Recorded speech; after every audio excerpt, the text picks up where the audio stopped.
This is Cutting Down the Nets. It's been a minute.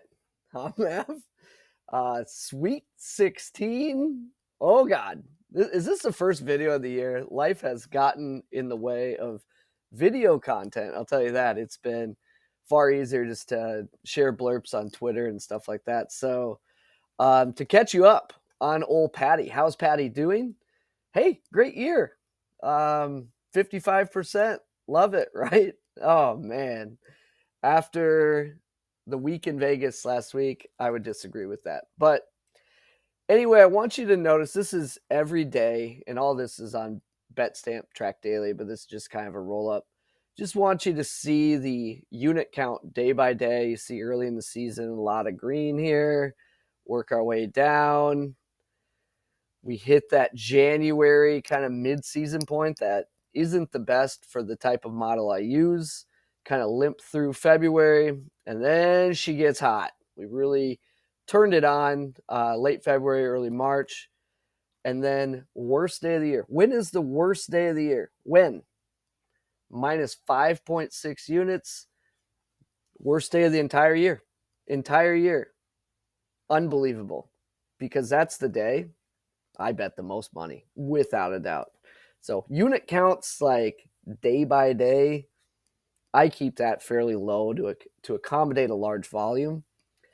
Get to Vegas. We fire, baby. Trust the process, and that is a kick in the stones like no other. So what do you do? I was a little busy before, but in retrospect, like that didn't change my process or change what I picked. You know, there might have been a game where I'm like, I kind of leaned one way or the other. In checking in on other handicappers I respect or trust or at least check with my stuff, most got their teeth kicked in. I didn't even get a sweat, man. This isn't like a bad beat, 1-6. This is just straight up got my butt kicked. Moving on. I love that once I stop betting large amounts of money and return home, you see unit counts like that. It's just so predictable. Anyway, Sweet 16. We're just going to go through the first 4 games today. So it's looking specifically at Thursday, March 27th. I will begin with BYU, Alabama. So let me give you the lay of the land here. This is just a different way of sharing information. Basically, these are the data points that I look at. This is all that matters to me. Doesn't mean that you should look at different ones or yours should. You know, if you're looking at some stuff and you're like, hey, this is what works for me, go for it. I saw a Twitter thread recently on effective height in comparing matchups. And I'm like, what are we doing? Like, that'd be like looking at baseball players like bench press maxes and not their exit velocities. Like, I don't care how tall you are if it doesn't lead to results. So what you see here, this is all Paddy at the top. So if I ran an efficiency model for the last 15 games, this would have Bama by 2.7. Last 14 games, 2.6, and so on. I try to consolidate that into some roll-ups. But essentially, if you see green here, that means the underdog's data points are all in agreement. And if you see red, that means the favorite. So in the first two, it's all in agreement on the underdog. That's why I bet them. And I'll kind of go through the remaining games here. So that top line is all Paddy. Looking at this is Paddy's last 8 to 11 games. I found that to be the sweet spot. 6 is a little too light, 15 a little too much. So that's kind of a key number I hone in on. Paddy median, 8 to 11, Paddy and median. Shot quality, this is my own projection of shot quality. I do it without paying the subscription fees. This is Torvik for the year. This is Torvik if you cut out teams against only the bottom quadrant of college basketball. And this is KenPom's number. These numbers are typically going to give you like the year-long. This is typically what the spread is. So what I'm looking at is in the last 15 games, how have teams played compared to their year? Are they trending one way or the other? That has been successful for me, except for last Thursday, which is a kick in the balls. Next up, I focus on this shot volume index. So pluses are good here. So in this case, The shot volume index favors BYU slightly for the year, and over the last 10, a little bit more, but still slightly. I'm looking for who will likely shoot more shots and how many more shots that could really come into play there. Net 2-point, net 3-point. I think this is interesting. I want to see how consistent you are for the year versus the last 10. Is there a big spike in 3-point percentage? And also, if you are a net -10 and 2-point percentage, that's not good. That means like you're making 48% of your twos, and then your opponents are making 58% of your twos. A +10 would be the opposite of that, which is pretty good.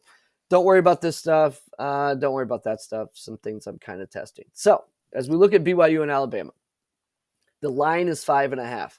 Every single data point in these two rows, including year-long efficiency stuff from KenPom and Torvik, has that number below 5.5, meaning we would be on the BYU side. If shot volume was like a -10 for Alabama, or the last 10 3-point for BYU was super high, there was some weird stuff there, it'd give me some pause. So essentially what this is telling me is all my stuff that I value has this closer to 2 to 3 points for the most part. The line is 5.5. Now, in a game like this, with a lot of points, a lot of possessions, stuff happens, but that's the side I want to be on. So I've placed a BYU plus 5.5 bet. Moving to Maryland, Florida. I'm holding a Maryland bet, and I'll explain why. But man, the last 2 days, there's a lot of regret because the vibes are at an all-time low. A lot of hot rumors, not just rumors, but hot rumors that Willard is out the door. He's going to Villanova. He's now kind of like talking about that in press conferences, and it's like, dude, you got a Sweet 16 game tomorrow. Could we focus a little bit here? So I don't know how much to weight that, but the vibes, my friends, the vibes are bad. So same story here.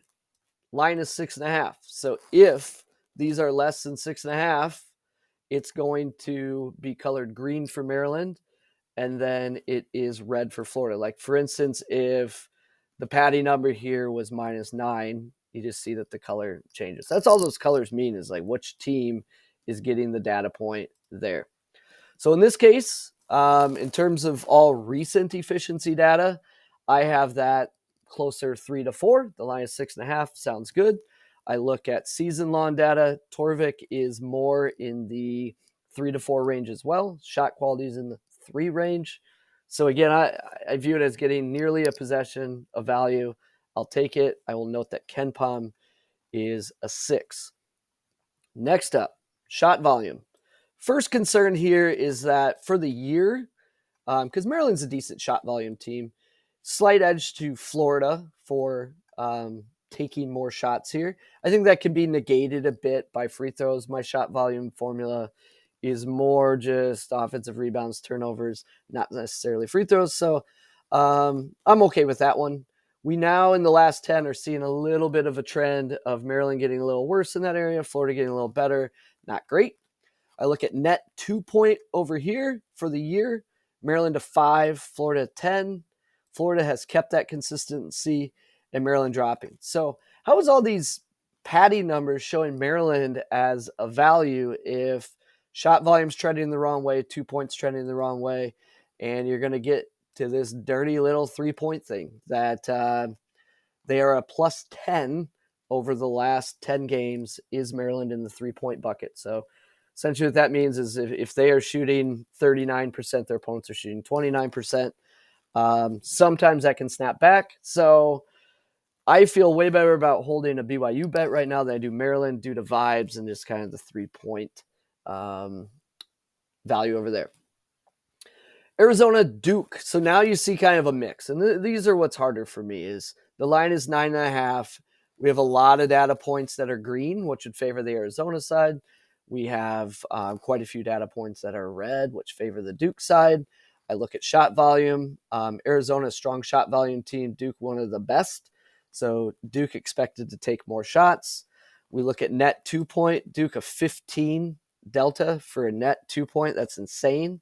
And they've maintained that in recent play. And then net 3-point for the year, Duke making 7.5% more 3-pointers than their opponents. And then in recent play, that jumps to 11.7. So you factor in shot quality, I don't have a play here. Like I could talk myself into a 9.5 for Duke. I could talk myself into a plus 9.5 for Zona. Right now, I have no play. So what I could consider is a live bet there, but nothing that stands out a whole lot for me. Arkansas, Texas Tech will be the last game of the first day of Sweet 16. That line currently at 5.5. Again, you see kind of the mixture of red and green. There are even Paddy's 8-11 likes the Texas Tech side, but the overall Paddy number likes the Arkansas side. We're talking decimal points here, not enough to swing my bet. The key outlier here, I think, is this shot quality being a minus 11 in favor of Texas Tech. That's kind of interesting. And then season-long stuff has that closer to like 6.5. So they've shaded it like a point due to Arkansas's recent play. Shot volume, we have our first like big discrepancy here. So this is a shot volume index. It doesn't necessarily mean that like Texas Tech's going to shoot 9 more shots. This is over 100 possessions. It's an index. It's not like a projection. But an index of minus 9.4 and minus 8 tells me that, yes, Texas Tech will be shooting more shots here. However, Arkansas does have an advantage in drawing fouls. So could be negated a little bit. The net 2 points for the year, very close. Trending a little down for Texas Tech, a little up for Arkansas. And then looking at net 3-point, Texas Tech is a better shooting team, and they have defended the 3 better. Arkansas 3-point numbers are not great. So they have to win inside based on how they've performed this year.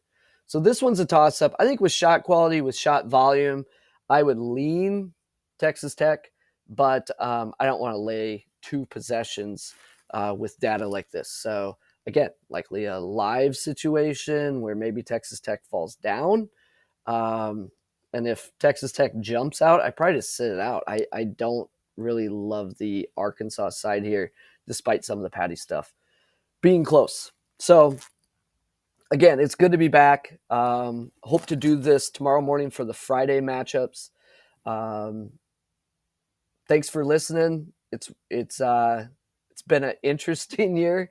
Really frustrating to have probably my best year ever, and then my worst first day of March Madness. I don't know if I'll ever get over that. But hey, wish you all luck.